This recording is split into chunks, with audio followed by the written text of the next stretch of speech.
ಹಿಂದೂ ಮಹಾಸಾಗರದಲ್ಲಿ ಚಂಡಮಾರುತ ರೂಪುಗೊಳ್ಳುವ ಲಕ್ಷಣ ಗೋಚರಿಸುತ್ತಿದೆ ಎಂದು ಹವಾಮಾನ ಇಲಾಖೆ ತಿಳಿಸಿದೆ. ಈ ಚಂಡಮಾರುತಕ್ಕೆ ಸನ್ಯಾರ್ ಎಂದು ಹೆಸರಿಡಲಾಗಿದೆ.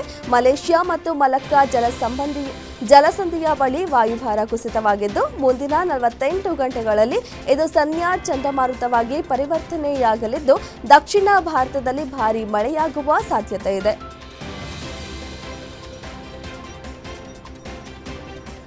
ಲಂಡನ್ನಲ್ಲಿರುವ ಅರುಣಾಚಲ ಮೂಲದ ಮಹಿಳೆಯನ್ನ ಚೀನಾ 18 ಗಂಟೆ ಬಂಧಿಸಿ ಕಿರುಕುಳ ನೀಡಿದ್ದಕ್ಕೆ ಭಾರತ ತೀವ್ರ ಖಂಡನೆ ವ್ಯಕ್ತಪಡಿಸಿದೆ. ಅರುಣಾಚಲ ಪ್ರದೇಶ ಭಾರತದ ಅವಿಭಾಜ್ಯ ಅಂಗವಾಗಿದ್ದು, ಇದನ್ನು ಭಾರತದಿಂದ ಬೇರ್ಪಡಿಸಲು ಸಾಧ್ಯವಿಲ್ಲ ಎಂದು ವಿದೇಶಾಂಗ ವ್ಯವಹಾರಗಳ ವಕ್ತಾರ ರಣಧೀರ್ ಜೈಸ್ವಾಲ್ ಖಡಕ್ ಎಚ್ಚರಿಕೆ ನೀಡಿದ್ದಾರೆ. ಅಲ್ಲದೆ ಚೀನಾದ ಈ ಕ್ರಮವು ಅಂತಾರಾಷ್ಟ್ರೀಯ ನಿಯಮಗಳನ್ನು ಉಲ್ಲಂಘಿಸಿದೆ ಎಂದು ಭಾರತ ಹೇಳಿದೆ. ಅಯೋಧ್ಯೆಯ ರಾಮ ಮಂದಿರದಲ್ಲಿ ನಡೆದ ಧರ್ಮ ಧ್ವಜಾರೋಹಣದ ಕುರಿತು ಪಾಕಿಸ್ತಾನದ ಹೇಳಿಕೆಗೆ ಭಾರತ ತೀವ್ರ ಆಕ್ರೋಶ ವ್ಯಕ್ತಪಡಿಸಿದೆ. ರಾಮ ಮಂದಿರದಲ್ಲಿ ನಡೆದ ಸಮಾರಂಭದ ನಂತರ ಭಾರತದಲ್ಲಿ ಹೆಚ್ಚುತ್ತಿರುವ ಇಸ್ಲಾಮೋಫೋಬಿಯಾ, ದ್ವೇಷ ಭಾಷಣ ಮತ್ತು ದ್ವೇಷ ಪ್ರೇರಿತ ದಾಳಿಗಳ ಬಗ್ಗೆ ಅಂತಾರಾಷ್ಟ್ರೀಯ ಸಮುದಾಯವು ಗಮನ ಹರಿಸಬೇಕೆಂದು ಪಾಕಿಸ್ತಾನದ ವಿದೇಶಾಂಗ ಸಚಿವಾಲಯ ಕರೆ ನೀಡಿತು. ಇದೇ ವಿಚಾರಕ್ಕೆ ಪ್ರತಿಕ್ರಿಯಿಸಿರುವ ಭಾರತದ ವಿದೇಶಾಂಗ ಸಚಿವಾಲಯ, ನಮ್ಮ ದೇಶಕ್ಕೆ ಉಪದೇಶ ನೀಡುವ ನೈತಿಕತೆ ಪಾಕಿಸ್ತಾನಕ್ಕೆ ಇಲ್ಲ ಅಂತ ಕಿಡಿಕಾರಿದ್ದಾರೆ.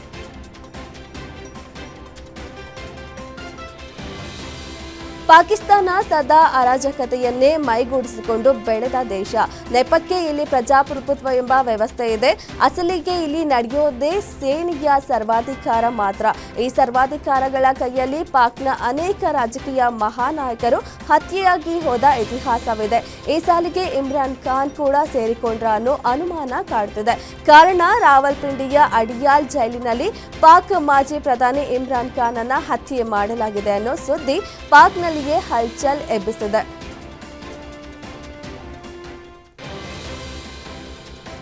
ಹಾಂಗ್ಕಾಂಗ್ನಲ್ಲಿ ಭೀಕರ ಅಗ್ನಿ ದುರಂತ ನಡೆದಿದ್ದು, ಕನಿಷ್ಠ 13 ಮಂದಿ ಬಲಿಯಾಗಿದ್ದಾರೆ. ಘಟನೆಯಲ್ಲಿ ಕನಿಷ್ಠ 13 ಮಂದಿ ಗಾಯಗೊಂಡಿದ್ದಾರೆ. ಹಾಂಗ್ಕಾಂಗ್ನ ತೈಪೋ ಜಿಲ್ಲೆಯ ಹೌಸಿಂಗ್ ಕಾಂಪ್ಲೆಕ್ಸ್ನಲ್ಲಿರುವ 7 ಮಹಡಿಯ ಅಂತಸ್ತಿನ ಅಪಾರ್ಟ್ಮೆಂಟ್ಗೆ ಬೆಂಕಿ ವ್ಯಾಪಿಸಿದ್ದು, ಇಡೀ ಕಟ್ಟಡಗಳೇ ಹೊತ್ತಿ ಉರಿದಿವೆ. ಸ್ಥಳಕ್ಕೆ ಅಗ್ನಿಶಾಮಕ ದಳ ಸಿಬ್ಬಂದಿ ಧಾವಿಸಿದ್ದು, ಕಟ್ಟಡದ ಒಳಗೆ ಸಿಲುಕಿರುವವರನ್ನ ರಕ್ಷಿಸಲು ಕಾರ್ಯಾಚರಣೆ ನಡೆಸಲಾಗುತ್ತಿದೆ.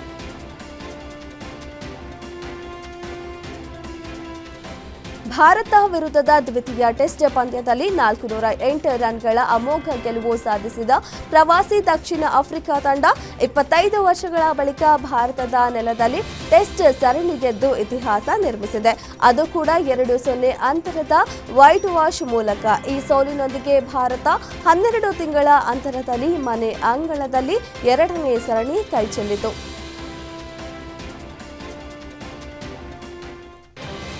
ಅಮೆರಿಕದ ಅರ್ಥಶಾಸ್ತ್ರಜ್ಞ ಡಾಕ್ಟರ್ ಡೇವ್ ಬ್ರಾಟ್ ಅವರು H-1B ವೀಸಾ ವ್ಯವಸ್ಥೆಯಲ್ಲಿ ವ್ಯಾಪಕ ವಂಚನೆ ನಡೆದಿದೆ ಎಂದು ಆರೋಪಿಸಿದ್ದು, ಭಾರತದ ಒಂದು ಜಿಲ್ಲೆಯು ದೇಶಾದ್ಯಂತ ಕಾನೂನುಬದ್ಧವಾಗಿ ಅನುಮತಿಸಲಾದ ಒಟ್ಟು ವೀಸಾಗಳ ಸಂಖ್ಯೆಗಿಂತ 2 ಪಟ್ಟು ಹೆಚ್ಚು ಪಡೆದುಕೊಂಡಿದೆ ಎಂದು ಪಾಡ್ಕಾಸ್ಟ್ನಲ್ಲಿ ಹೇಳಿದ್ದಾರೆ. ಟ್ರಂಪ್ ಸರ್ಕಾರ H-1B ವೀಸಾಗಳ ಮೇಲಿನ ಕಠಿಣ ಕ್ರಮಗಳನ್ನು ತೀವ್ರಗೊಳಿಸುತ್ತಿರುವ ಸಮಯದಲ್ಲಿ ಬ್ರಾಟ್ ಅವರ ಹೇಳಿಕೆ ಮಹತ್ವ ಪಡೆದಿದೆ.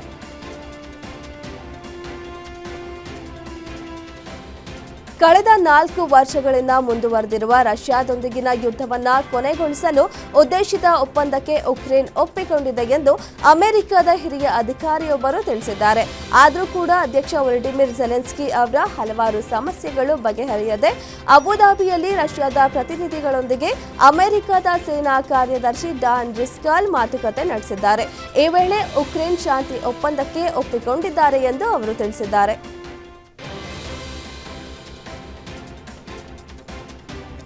ಟೆಸ್ಟ್ ಕ್ರಿಕೆಟ್ ಇತಿಹಾಸದಲ್ಲೇ ಫಸ್ಟ್ ಟೈಮ್ ಭಾರತ ತಂಡ ಅತ್ಯಂತ ಕೆಟ್ಟ ದಾಖಲೆ ಬರೆದಿದೆ. ದಕ್ಷಿಣ ಆಫ್ರಿಕಾ ವಿರುದ್ಧ ನಡೆದ 2 ಪಂದ್ಯಗಳ ಟೆಸ್ಟ್ ಸರಣಿಯಲ್ಲಿ ತವರಿನಲ್ಲೇ ವೈಟ್ ವಾಶ್ ಆಗಿದ್ದು, ಭಾರೀ ಮುಖಭಂಗ ಅನುಭವಿಸಿದೆ. ಗುವಾಹಟಿಯ ಬರ್ಸಾಪರ ಕ್ರೀಡಾಂಗಣದಲ್ಲಿ ನಡೆದ 2ನೇ ಟೆಸ್ಟ್ ಪಂದ್ಯದಲ್ಲಿ ರಿಷಬ್ ಪಂತ್ ನಾಯಕತ್ವದ ಟೀಂ ಇಂಡಿಯಾ 408 ರನ್ಗಳ ಅಂತರದ ಸೋಲು ಕಂಡಿದೆ.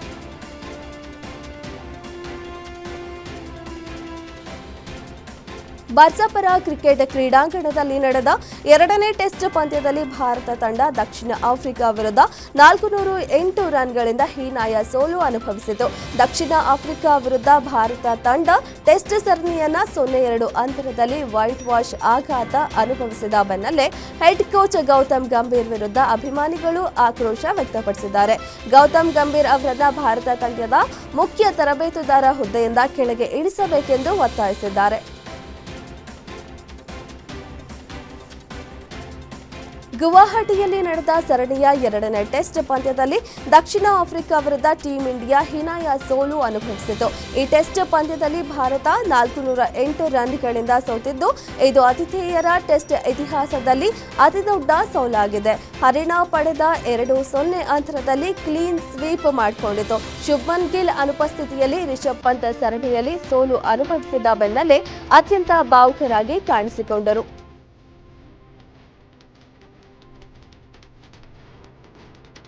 ದಕ್ಷಿಣ ಆಫ್ರಿಕಾ ವಿರುದ್ಧದ ಮುಂಬರುವ ಏಕದಿನ ಸರಣಿಗೂ ಮುನ್ನ ಭಾರತದ ಮಾಜಿ ನಾಯಕ ರೋಹಿತ್ ಶರ್ಮಾ ವಿಶೇಷ ಸಾಧನೆಯೊಂದನ್ನು ಮಾಡಿದ್ದಾರೆ. ಬುಧವಾರ ಪ್ರಕಟಗೊಂಡ ನೂತನ ಐಸಿಸಿ ಏಕದಿನ ಬ್ಯಾಟಿಂಗ್ ಶ್ರೇಯಾಂಕದಲ್ಲಿ ಮತ್ತೆ ನಂಬರ್ 1 ಸ್ಥಾನವನ್ನ ಪಡೆದುಕೊಂಡಿದ್ದಾರೆ.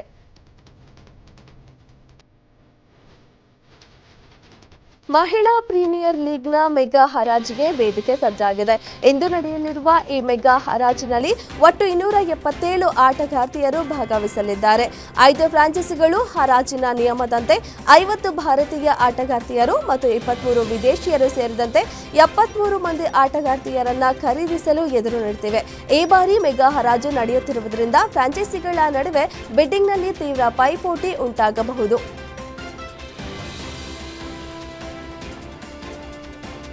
ಪ್ರವಾಸಿ ದಕ್ಷಿಣ ಆಫ್ರಿಕಾ ವಿರುದ್ಧ ನವೆಂಬರ್ 30ರಿಂದ ಪ್ರಾರಂಭವಾಗುವ 3 ಪಂದ್ಯಗಳ ಏಕದಿನ ಸರಣಿಗಾಗಿ ಟೀಂ ಇಂಡಿಯಾದ ಅನುಭವಿ ಬ್ಯಾಟರ್ ವಿರಾಟ್ ಕೊಹ್ಲಿ ಮುಂಬೈಗೆ ಆಗಮಿಸಿದ್ದಾರೆ. ಕೊಹ್ಲಿ ವಿಮಾನ ನಿಲ್ದಾಣದಿಂದ ಹೊರಟು ಬರುತ್ತಿರುವ ಫೋಟೋಗಳು ಸಾಮಾಜಿಕ ಜಾಲತಾಣದಲ್ಲಿ ವೈರಲ್ ಆಗಿದ್ದು, ಅವರ ಅಭಿಮಾನಿಗಳು ಸಂತಸ ವ್ಯಕ್ತಪಡಿಸಿದ್ದಾರೆ.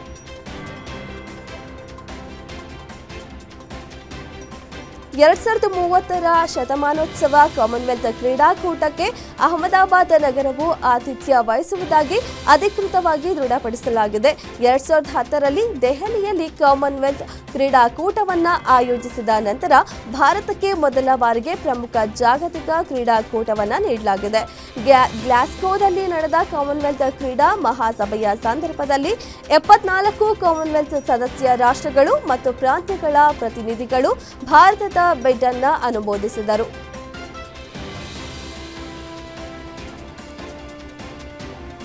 ಚಿತ್ರದುರ್ಗ ರೇಣುಕಾಸ್ವಾಮಿ ಕೊಲೆ ಕೇಸ್ನಲ್ಲಿ ಆರೋಪಿಯಾಗಿರುವ ನಟ ದರ್ಶನ್ 2ನೇ ಬಾರಿ ಜೈಲು ಸೇರಿ ಬರೋಬ್ಬರಿ 105 ದಿನ ಕಳೆದು ಹೋಗಿದೆ. 2ನೇ ಬಾರಿ ಜೈಲು ಸೇರಿದ ನಂತರ ನಟ ದರ್ಶನ್ ಜೈಲಿನಲ್ಲಿ ಹಲವು ಏಳು ಬೀಳುಗಳನ್ನು ಎದುರಿಸಿದ್ದು, ಜೊತೆಗೆ ಜೈಲಿನಲ್ಲಿ ಕನಿಷ್ಠ ಸವಲತ್ತುಗಳು ಕೂಡ ಸಿಗ್ತಾ ಇಲ್ಲ ಅಂತ ದರ್ಶನ್ ಕಾನೂನು ಹೋರಾಟ ಕೂಡ ನಡೆಸಿದ್ರು.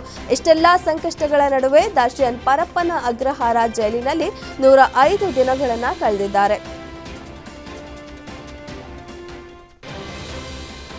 ಕಿಚ್ಚ ಸುದೀಪ್ ಅಕ್ಕನ ಮಗ ಸಂಜೀವ್ ಅಭಿನಯದ ಮ್ಯಾಂಗೋ ಪಚ್ಚ ಚಿತ್ರದ ಬಿಡುಗಡೆಯಾಗಿದೆ. ದಿನಾಂಕ ನಿಗದಿಯಾಗಿದೆ.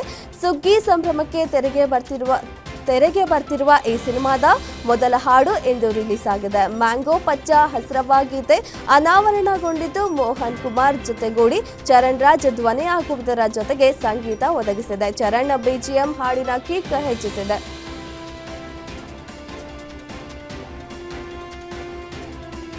ಚತುರ ಸತೀಶ್ ನೀನಾಸಂ ಅವರ ಬತ್ತಳಿಕೆಯಿಂದ ಬರ್ತಿರುವ ಬಹು ನಿರೀಕ್ಷಿತ ಸಿನಿಮಾದ the rise of Ashoka title ಹಾಗೂ ಕಂಟೆಂಟ್ ಮೂಲಕ ಪ್ರೇಕ್ಷಕರ ವಲಯದಲ್ಲಿ ಕುತೂಹಲ ಗರಿಗೆದರಿಸುವಂತೆ ಮಾಡಿರುವ ಈ ಚಿತ್ರದ ಮೊದಲ ಹಾಡು ಅನಾವರಣಗೊಂಡಿದೆ.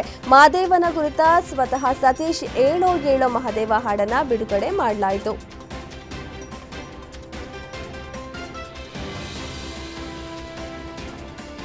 ಕನ್ನಡ ಮಾತ್ರವಲ್ಲದೆ ಮರಾಠಿ, ಹಿಂದಿ, ತೆಲುಗು, ತಮಿಳು ಮತ್ತು ಮಲಯಾಳಂ ಭಾಷೆಗಳಲ್ಲಿ OLC operation London cafe cinema ನಿರ್ಮಾಣ ಆಗಿದೆ. ಕವಿಶ್ ಶೆಟ್ಟಿ ಹಾಗೂ ಮೇಘಾ ಶೆಟ್ಟಿ ಅವರು ಈ ಸಿನಿಮಾದಲ್ಲಿ ಪ್ರಮುಖ ಪಾತ್ರಗಳನ್ನು ಮಾಡಿದ್ದಾರೆ. OLC ಸಿನಿಮಾ ನವೆಂಬರ್ 28ರಂದು ರಾಜ್ಯಾದ್ಯಂತ ಅದ್ದೂರಿಯಾಗಿ ರಿಲೀಸ್ ಆಗಲಿದೆ.